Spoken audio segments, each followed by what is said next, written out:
સ્પર્ધાત્મક પરીક્ષાની તૈયારી કરતા વિદ્યાર્થીઓની પ્રથમ પસંદગી એટલે આઈસી ક્લિક્સ, જ્યાં તમને મળે છે દરેક કોર્સના વિષયવાઇઝ વિડીયોઝ, ફ્રી મટીરિયલ્સ તથા દરેક પરીક્ષાને લગતી સંપૂર્ણ માહિતી. તો આજે જ ડાઉનલોડ કરો તમારા મોબાઈલ પર આઈસી ક્લિક્સ એપ અને તમારા મિત્રો સાથે પણ શેર કરો.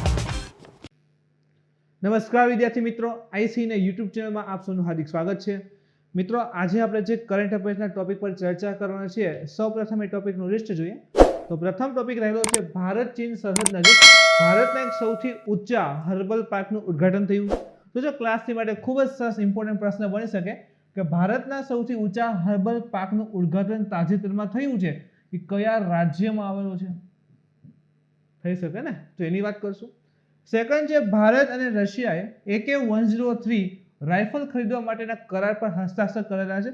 સો આવા પ્રશ્ન પણ પૂછેલા છે, S-400 મિસાઇલ માટે પૂછેલા હતા ડિફેન્સમાં, બરાબર. તો ફરી પાછો કરાર છે, તો AK-103 રાઇફલ ખરીદવા માટેનો કરારની વાત કરશું. એના પછી છે તો ઉત્તર પ્રદેશના ભૂતપૂર્વ મુખ્યમંત્રી કલ્યાણસિંહનું જે છે નિધન થયું છે, તો એની વાત કરશું. અને ચોથો સૌથી અગત્યનો ટોપિક છે મિત્રો, DGCIA ઇમરજન્સી યુઝ ઓથોરિટી માટે ઝાયકોવ-ડી રસીને મંજૂરી આપેલી છે. તો કંઈક ને કંઈક 12 વર્ષ અથવા તેનાથી વધારે ઉંમરના બાળકોને પણ આ વેક્સિનની વાત કરેલ છે. સો વાત કરશું શેના બેઝ ઉપર વેક્સિન રહેલી છે કે શું એમ. તો તમામ વસ્તુઓની વાત કરવાની છે. તો શરૂ કરીએ મિત્રો. ભારતનો પ્રથમ ટોપિક આજનો રહેલો છે ભારત ચીન સરહદ નજીક ભારતના સૌથી ઊંચા એક હર્બલ પાર્કનું ઉદ્ઘાટન થયું છે. કઈ જગ્યાએ છે? તો સૌથી પહેલા તો રાજ્યની વાત કરીએ. સો ઉત્તરાખંડના ચમોલી જિલ્લા, યાદ હશે હમણાં જ આ પૂછેલો પ્રશ્ન છે STમાં ભાઈ, જે ઓલી હોનારત થઈ હતી ને ક્લાઉડ બસ્ટિંગ, એ કયા ઉત્તરાખંડના કયા વિસ્તારમાં હતી? તો કે ચમોલીમાં. સો ઉત્તરાખંડના ચમોલી ડિસ્ટ્રિક્ટના માણા ગામ, આ માણા છે ને માણા ગામ મિત્રો, એ લાસ્ટ ગામ છે બોર્ડરનું. ઉત્તરાખંડ એના પછી ડાયરેક્ટલી તમે જો તો ચીનનો વિસ્તાર આવે છે. સો જિલ્લાના માણા ગામમાં ભારત ચીન સરહદ નજીક, બરાબર, એટલે ઇન્ડિયાનું આ લાસ્ટ ગામ છે ચીન તરફની બોર્ડરનું માણા ગામ. તો એના ત્યાં બોર્ડર પાસે 11,000 ફૂટની ઊંચાઈ ઉપર ભારતના સૌથી ઊંચા હર્બલ પાર્કનું ઉદ્ઘાટન જે છે કરવામાં આવ્યું છે. તો ખાસ કરીને એવું કહી શકાય કે ઔષધિઓ અલગ અલગ પ્રકારની જે હિમાલયમાં જોવા મળે છે, તો એના માટેનું સ્પેશિયલ પાર્કનું ઉદ્ઘાટન થયું છે. આ ઊંચાઈના હર્બલ પાર્કનું ઉદ્ઘાટન વિવિધ ઔષધીય અને સાંસ્કૃતિક રીતે મહત્વપૂર્ણ આલ્પાઇન પ્રજાતિઓના સંરક્ષણ અને પ્રજાતિઓના પ્રસાર અને રહેઠાણના ઇકોલોજી પર સંશોધનના ઉદ્દેશથી કરવામાં આવેલું છે. ટૂંકમાં એવું કહેવા માંગે છે. હવે હર્બલ પાર્ક છે, હર્બલ એટલે શું થાય? તો ઔષધિઓ નહીં બધું છે. સો સ્પેશિયલ ખાસ કરીને તો ઔષધિઓ, કેટલીક ઔષધિઓના નામ પણ આપણે આગળ જોવાના છીએ. સો વિવિધ ઔષધિઓ અને સાંસ્કૃતિક રીતે મહત્વપૂર્ણ આલ્પાઇન પ્રજાતિ, હવે જે ઊંચાઈ ઉપર થઈ શકે, પાછું હિમાલયનું ક્ષેત્ર છે અને ઊંચાઈ ઉપર જે વૃક્ષ થઈ શકે છે એ આલ્પાઇન પ્રજાતિ કહેવાય છે. તો એના સંરક્ષણ અને આ પ્રજાતિઓના પ્રસાર અને રહેઠાણને ઇકોલોજી ઉપર સંશોધનના ઉદ્દેશથી કરવામાં આવેલ છે. સો જે પ્રજાતિ રહેલી છે ઇકોલોજી પર શું અસર આવે છે, બરાબર, એના વિશે વધારે સંશોધન કાર્ય થઈ શકે, તો એવા ઉદ્દેશથી પણ આનું જે કહેવાય ને હર્બલ પાર્કનું ઉદ્ઘાટન એટલે કે શરૂઆત જે છે કરવામાં આવેલી છે.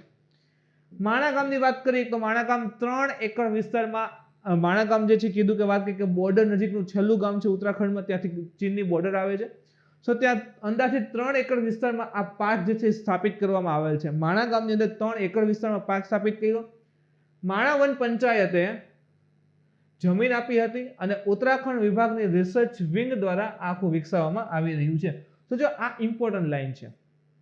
હવે અહીંયા લખ્યું છે કે ઉત્તરાખંડ વન વિભાગની રિસર્ચ વિંગ દ્વારા આ વિકસાવવામાં આવેલ છે. અહીં લખી નાખીએ ભારત સરકારના પર્યાવરણ મંત્રાલય દ્વારા જે છે આ પાર્ક જે છે એનું ડેવલપમેન્ટ થઈ રહ્યું છે. તો આપણને તો એવું જ લાગે ને કે હા ભાઈ પર્યાવરણ છે કે મંત્રાલય રહેલું છે, બરાબર, તો કદાચ સાચું હશે, પણ યાદ રાખો કે ઉત્તરાખંડ વન વિભાગની જે રિસર્ચ વિંગ છે એના દ્વારા જે છે આનું ડેવલપમેન્ટ નહીં કરવામાં આવશે.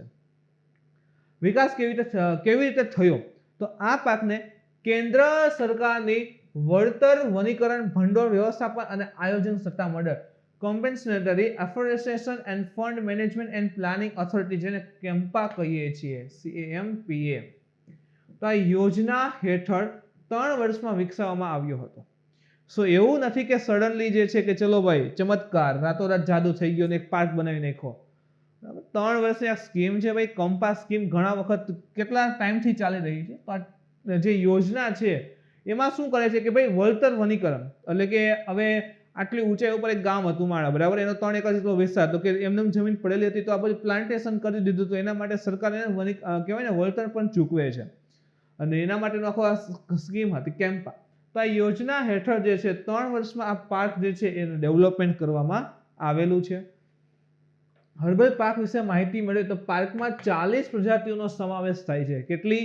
તો કે અંદાજિત 40 જેટલી પ્રજાતિ છે જે ભારતીય હિમાલયના પ્રદેશમાં ઊંચાઈવાળા આલ્પાઇન પ્રદેશોમાં જોવા મળે છે. વાત કરીને ખાસ કરીને તો જેમ આપણે પર્વતીય તળેટી પાસેથી જેમ હાઈટ ઉપર જઈએ છીએ એ વનસ્પતિઓ જે તાપમાન છે, વરસાદમાં જે તફાવત આવે છે અને જમીનમાં પણ તફાવત આવતો થાય છે, તો એ મુજબ જે છે અહીં વનસ્પતિઓમાં ફેરફાર આવે, વનસ્પતિમાં પણ પરિવર્તન આવે છે. તો ઊંચાઈ ઉપર જે છે આલ્પાઇન પ્રકારની વનસ્પતિ જોવા મળે છે, તો એ વિસ્તારની 40 પ્રજાતિઓ હર્બલ પાર્કમાં સમાવેશ છે.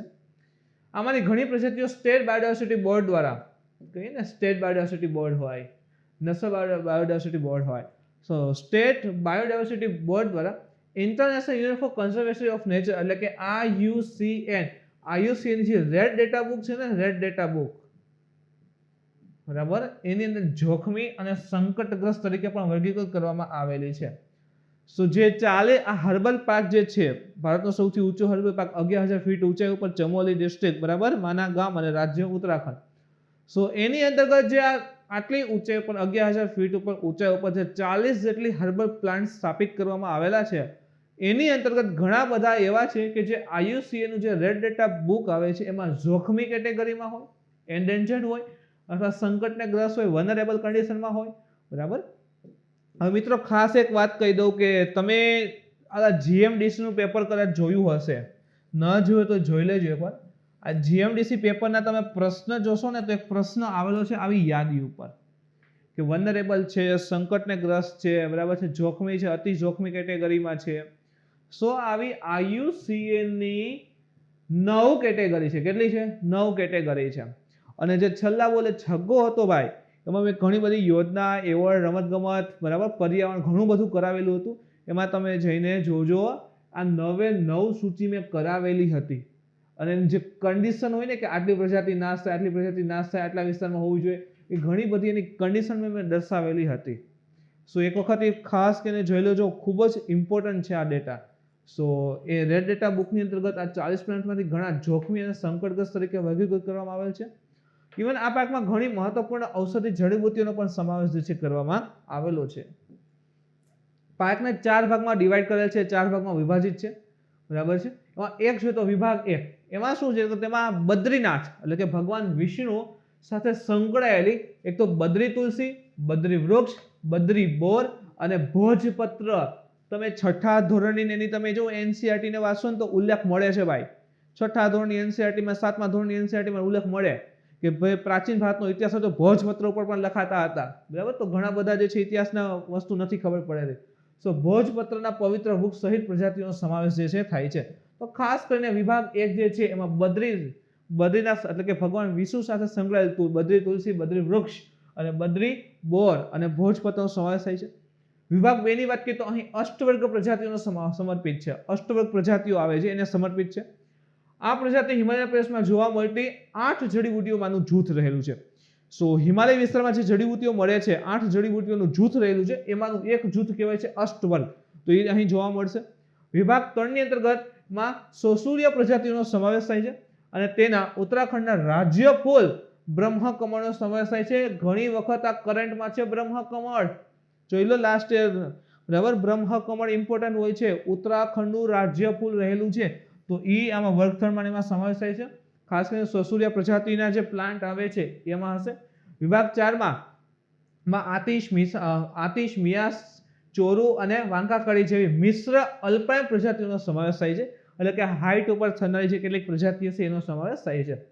સો આજે હર્બલ પાર્ક છે ભાઈ, આટલી 11,000 ફીટ ઉપર ઊંચાઈ ઉપર ટોટલ 4 ભાગમાં જે છે ડિવાઈડ કરેલો છે. સેકન્ડ ટોપિક જોઈએ તો ભારત અને રશિયાએ AK-103, AK-47 નથી, AK-103 રાઇફલ ખરીદવા માટેના કરાર પર હસ્તાક્ષર કરેલા છે. સો ઇમ્પોર્ટન્ટ બની જશે, બરાબર. તો હવે જે છે ઇન્ડિયા અને રશિયાએ જેમ S-400 માટે કરાર કરેલા હતા એવી રીતે AK-103 માટે કરાર કરેલા છે. તો આ કરાર જે છે એ મેગા ઇન્ફન્ટ્રી મોડર્નાઇઝેશન પ્રોગ્રામના ભાગરૂપે કરવામાં આવેલ છે. જો ઇમ્પોર્ટન્ટ થઈ ગયો, 2017માં જે છે ને આપણે વાત કરી હતી ઇન્ડિયાનું જે ડિફેન્સ છે ને આર્મીને એને એકદમ આધુનિક બનાવવા છે ભાઈ, કહેવાય ને મોડર્ન શસ્ત્ર વાપરવા છે, મોડર્ન હથિયાર વાપરવા છે. તો 2017માં જે છે આપણે નક્કી કર્યું કે આટલી આ ગન લેવાની છે, આ રાઇફલ લેવાની છે. સો એના ભાગરૂપે હવે જે છે ખરીદીની બધું શરૂ થયું છે. સો એક પ્રોગ્રામ હતો મેગા ઇન્ફન્ટ્રી મોડર્નાઇઝેશન પ્રોગ્રામ, એના ભાગરૂપે આ કરાર જે છે કરેલો છે. અને આ કાર્યક્રમ હેઠળ જ ભારતીય સેના માટે, જો કીધું ને મોડર્નાઇઝ કરવાની હતી ઇન્ડિયન આર્મીને આ પ્રોગ્રામની અંદર, તો ભારતીય સેના માટે રશિયા પાસેથી, જો ઇન્ડિયાએ રશિયા પાસેથી AK-103 શ્રેણીની એસોલ્ટ રાઇફલની ખરીદી કરવામાં આવી રહી છે. તો જો AK-103 એસોલ્ટ રાઇફલ રહેલી છે, એની ખરીદી ઇન્ડિયા જે છે કોની પાસેથી કરશે? રશિયા પાસેથી કરવાની છે. અને કઈ પ્રોગ્રામ અંતર્ગત? તો કે મેગા ઇન્ફન્ટ્રી મોડર્નાઇઝેશન પ્રોગ્રામને અંતર્ગત. અને જો આમાં લખ્યું છે ભાઈ મોડર્નાઇઝેશન, તો ઇન્ડિયન આર્મી છે ને મોડર્ન કરવી છે, સારા હથિયાર આપવા છે. જે જૂના હથિયાર હતા 1996 ના ભાઈ ઓલા ઘોડામાં કરવામાં વાર લાગતી, બરાબર, એની કરતા મોડર્ન હથિયાર આપવાના છે.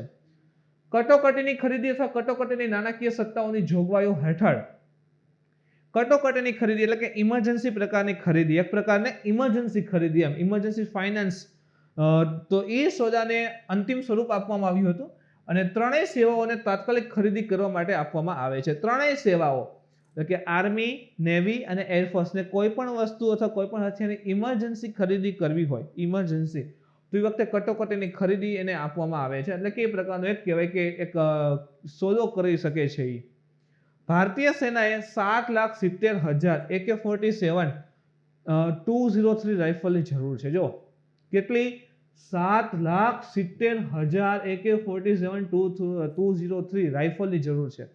અને આમાંથી 1 લાખ આયાત કરવામાં આવશે અને બાકીના ભારતમાં બનાવવામાં આવશે. સો ઇન્ડિયન આર્મી જે છે એને આપણે મોડર્નાઇઝ કરવી છે. તો ભાઈ હથિયાર તો સારામાં સારા જોશે અને ખાસ કરીને ગન. સો AK-47 203 રાઇફલ્સ જે છે કેટલી જરૂર છે? 7,70,000. એમાંથી આપણે કેટલી લેશું? તો કે 1 લાખ મેળવશું. પછી છે ને રિવર્સ એન્જિનિયરિંગ કરે. રિવર્સ એન્જિનિયરિંગમાં શું હોય? તો કે આ ગન આખી, ચલો આપણે જોયું હમણાં ફોટો હતો ને, આખી ગન જે છે તૈયાર આવી ગઈ, આખી આ ગન તૈયાર આવી. પછી આના હરેક સ્પેર પાર્ટ જે છે ઊંધા ખોલે, બધા સ્ક્રૂ કાઢીને, આપણે કેમ ભાઈ નાનું છોકરું હોય તો શું કરે, રમકડું હોય તો બધા સ્ક્રૂ ખોલીને બેસી જાય, તો એની જેમ જ છે કે આમાં શું કરશે? પછી આના હરેક પાર્ટ અલગ કરશે અને એનું માપસાજને કાઢી કેવી રીતે બને છે, કોઈ ધાતુમાંથી બનાવે છે, એ બધું નક્કી કરી અને પછી જે છે પાછું મેન્યુફેક્ચરિંગ શરૂ કરે. સો એમાં રિવર્સ એન્જિનિયરિંગ કરવામાં આવતું હોય છે. અને તમને જાણીને નવાઈ આવે કે આ AK-47 શા માટે યુઝ થતી હોય? અહીંયા પણ લખ્યું હતું કે AK-47 203 103 ને એવું શા માટે આવા કોડ વાપરતા હોય છે? ખબર છે AK-47 ની વિશેષતા શું હોય? તો જો આપણે ખાસ કરીને તો આપણી આર્મી જે છે ક્યારેક ઉનાળામાં ગરમી હોય, શિયાળામાં ખૂબ જ વધારે ઠંડુ હોય છે. સો જે બંદૂક આવે ને રાઇફલ્સ, એની આ નોઝલ, જો આ નોઝલ હોય ને, તો એ જે શિયાળો અથવા તો ઉનાળોની હોય ને, એ ઋતુ પ્રમાણે સાદી ગનની વાત છે, સાદી ગનની વાત છે ને, થોડીક નોઝલ માઇનર એવી મૂવ કરે, થોડીક આમ કહેવાય ને કઠણ ને એવી થઈ જાય, હાર્ડ થઈ જાય છે ને એવી થઈ જાય શિયાળામાં. સો સાદી ગન હોય ને, સાદી ગન એમાંની આ જે નોઝલ હોય ને, જ્યારે ગોળી આગળ જતી હોય છે, એ થોડી કડક ને એવી થઈ જાય, તો પરફેક્ટ નિશાન ન પણ આવે. પણ AK-47 નું મટીરિયલ એવું હોય છે કે ચાહે શિયાળો હોય, ઉનાળો, ચોમાસું હોય, આની નોઝલ ઉપર કોઈ પ્રકારની ઇફેક્ટ ન આવે, સટીક નિશાન રહે. સો એનું ખાસ મહત્વ રહેલું છે AK-47 નું. આધુનિકીકરણની યોજના આપણે જોઈએ ને, મોડર્નાઇઝેશન, તો એની પણ વાત કરી લઈએ. આધુનિકીકરણ યોજના હેઠળ ભારતીય સેના મોટી સંખ્યાની અંતર્ગત લાઇટ મશીન ગન, બરાબર, કે આમ થોડાક હળવી મશીન ગન, વોર કાર્બાઇન અને એસોલ્ટ રાઇફલ્સની ખરીદી કરી રહી છે. આપણે જોઈએ ને એસોલ્ટ રાઇફલ ખરીદશે. સો એસોલ્ટ રાઇફલની ખરીદી કરી રહી છે. અને એના જે જૂના અને અપ્રચલિત શસ્ત્ર હતા ને, આપણે 1986 અને 1996 ની બંદૂકોની વાપરતા, એની બદલે હવે લાઇટ મશીન ગન છે, વોર કાર્બાઇન છે અને એસોલ્ટ રાઇફલ જે છે એ યુઝ કરવામાં આવશે. થોડાક બેકગ્રાઉન્ડમાં પણ જોઈએ. આ જે કરાર છે, સોદો જે છે, એ ભારતીય સેનાએ 2017માં લગભગ 7 લાખ રાઇફલ્સ, 44,600 કાર્બાઇન અને 44,000 જેટલી લાઇટ મશીન ગન હસ્તગત કરવાની પ્રક્રિયા શરૂ કર્યા. ક્યારે? 2017માં ભાઈ, 2017માં આવડો જે છે કરાર આપણે કરવાની વાત હતી. તો આ કરાર કર્યાની પ્રક્રિયા જે છે હવે શરૂ કર્યાના 4 વર્ષ બાદ આ થયું છે શરૂઆત. કે 2017માં આપણે કરાર કર્યો કે આ બધું લેવાનું છે, આવું બધું કરાર કર્યો કે ભાઈ આપણે ખરીદી બધું કરશું, અને હવે જે છે 2021માં એની શરૂઆત થઈ છે. ભારત અને રશિયાએ સપ્ટેમ્બર 2020માં ભારતમાં AK-47-203 રાઇફલ્સના બનાવ માટેની એક મોટી ડીલ ઇવન પણ કરેલી હતી. તો જો AK-47-203 જે છે એ ઇન્ડિયામાં જ બને એ માટેની ડીલ સપ્ટેમ્બર 2020માં ઇન્ડિયા અને રશિયાએ કરેલી હતી. આ રાઇફલ ઉત્પાદન ક્યાં થવાનું છે એ પણ વાત કરીએ તો આ રાઇફલ ઉત્પાદન સંયુક્ત સાહસ Indo Russia rifles private limited, જેને IRRPL કહીએ છીએ. Indo Russia rifles private limited એટલે ઇન્ડિયા અને Russia rifles private limited IRRPL એની અંતર્ગત કરવામાં આવશે. એક રાઇફલની કિંમત અંદાજિત $1100 અમેરિકન ડોલર જેટલી હશે. હવે 1100 અમેરિકન ડોલર એટલે અંદાજિત એવું વિચારો કે 70 થી 75,000 ની આસપાસ થશે. 70 થી લઈને 75,000 ની આસપાસ જે છે એક રાઇફલની કિંમત છે. હવે 7 લાખ જોતી તો ખર્ચો બહુ વધી ગયો અને 44,600 કાર્બાઇન છે, પાછી 44,000 લાઇટ મશીન ગન પણ છે. સો અત્યારે તો ખાસ કરીને ભાઈ વાત કરી છે કે IRRPL એટલે કે Indo Russia rifles private limited જે છે એ ખાસ કરીને તો આ રાઇફલ્સનું પ્રોડક્શન ઇન્ડિયામાં કરશે અને એમાં મેન્યુફેક્ચરિંગ યુનિટ સ્થાપવાનો ખર્ચ તેમજ ટેકનોલોજી ટ્રાન્સફરનો ખર્ચ પણ સમાવેશ છે. હવે રશિયા આપણને ટેકનોલોજી આપે છે તો કંઈ ફ્રીમાં તો નહીં જ આપે ને. સો ટેકનોલોજી ટ્રાન્સફર કરી તો એનો ખર્ચ હોય ને કે રશિયા દેશે ઇન્ડિયાને ટેકનોલોજી વેચેલી છે તો એનો અમુક ટકા જે છે પૈસા જે છે ઇન્ડિયા દેવા પડે. સો ટેકનોલોજી ટ્રાન્સફર ખર્ચ હશે પ્લસ આ મેન્યુફેક્ચરિંગ યુનિટ એટલે કે ભાઈ કાચો માલ સામાન આવે છે, પ્રોસેસ થાય છે, આખી બને છે, ટ્રાન્સપોર્ટેશન થાય છે, આ મળે છે, બધી વસ્તુ મેન્યુફેક્ચરિંગમાં આવી જાય. So manufacturing unit plus technology transfer ખર્ચ પણ આમાં સમાવેશ થઈ જાય છે. AK-47-203 થોડીક વાત કરીએ તો AK-47 રાઇફલ જે છે એનું નવીનતમ અને સૌથી અદ્યતન વર્ઝન છે. શા માટે 203 તો કે એનો કોડિંગ છે અને ખાસ કરીને AK-47 નું મહત્વ શું એ પણ મેં કીધું શા માટેનું મહત્વ ઉપયોગ થાય છે. તો નવીનતમ અને સૌથી અદ્યતન વર્ઝન છે. આ 200 શ્રેણી AK-103 વેરિયન્ટનું આધુનિકીકરણ છે. જો જે અત્યારે આપણે વાત કરી 103 ની વાત કરી છે કે આની ખરીદી કરેલી છે, આપણે ખરીદી કરવાના છે, કરાર કર્યો છે, પણ પછી આને મોડર્નાઇઝ કરી અને AK-47-203 લેશું. સો આ 200 શ્રેણી 200 શ્રેણી AK જે 103 છે એનું પણ મોડર્નાઇઝેશન વર્ઝન છે. આ rifle Indian small arm system જેને આપણે ઇન્સાસ કહીએ, ઇન્ડિયન સ્મોલ આર્મ સિસ્ટમ્સ જે 5.56x45 mm એસોલ્ટ રાઇફલનું સ્થાન લેશે.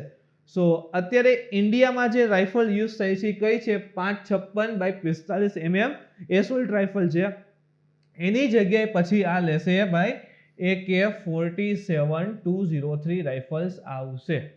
બરાબર. અને આવડી આ જે 5.56x45 mm છે એ 1996 થી ચાલે છે. તો હવે એને મોડર્નાઇઝ કરવી જરૂરી છે ભાઈ. Indo Russia rifles private limited પણ એક કંપની જે રહેલી છે જે આપણું પ્રોડક્શન કરે છે એની પણ વાત કરીએ. તેની સ્થાપના તો કે ઉત્તર પ્રદેશના અમેઠી જિલ્લાના કોરાવા ગામમાં રાઇફલ ઉત્પાદન એકમ રહેલું છે એટલે કે અહીં જે છે સ્થાપિત થયેલ છે, રાઇફલનું ઉત્પાદન લેશે. આ ફેક્ટરી રાઇફલ્સના AK-203 વેરિયન્ટનું ઉત્પાદન કરશે. આવી ગયું ને કે જો કે ઇન્ડિયા અને રશિયા ભેગા થઈ એક મેન્યુફેક્ચરિંગ પ્લાન્ટ આપ્યો, ટેકનોલોજી ટ્રાન્સફર કરી જશે, એના માટે કોસ્ટિંગ આપશું આપણે, બરાબર. અને ઇન્ડિયાની અંતર્ગત જ AK-203 વેરિયન્ટનું ઉત્પાદન જે છે હવે કરશે. ક્યાં તો કે ઉત્તર પ્રદેશના અમેઠીમાં. આ ફેક્ટરીનું ઉદ્ઘાટન જે છે 2019માં વડાપ્રધાન નરેન્દ્રભાઈ મોદીએ કરેલું છે. ઇવન આ ordnance factory world of India અને રશિયાના કલાશિકોવ કન્સર્ન્સ વચ્ચેનું સંયુક્ત સાહસ છે. એટલે કે આપણે કીધું કે IRRPL આ સ્થાપના કોને કરી, ઇન્ડિયા અને રશિયા. તો ઇન્ડિયામાં કોણ અને રશિયામાં કોણ? સો ઇન્ડિયાની ફેક્ટરી છે ભાઈ ordnance factory world of India અને રશિયામાં છે કલાશિકોવ કન્સર્ન્સ વચ્ચેનું સંયુક્ત સાહસ. બંને કંપનીએ ભેગા થઈ અને IRRPL ની સ્થાપના કરી યુપીના અમેઠીમાં અને જે બનાવશે AK-203, બરાબર, 47 AK-203. અને પછીનો મુદ્દો જોઈએ. ઉત્તર પ્રદેશના ભૂતપૂર્વ મુખ્યમંત્રી જે હતા કલ્યાણસિંહનું નિધન થયું છે. સો 21 ઓગસ્ટ ઉત્તર પ્રદેશના લખનૌના એક હોસ્પિટલમાં એનું નિધન થયું. તેઓ 89 વર્ષના હતા.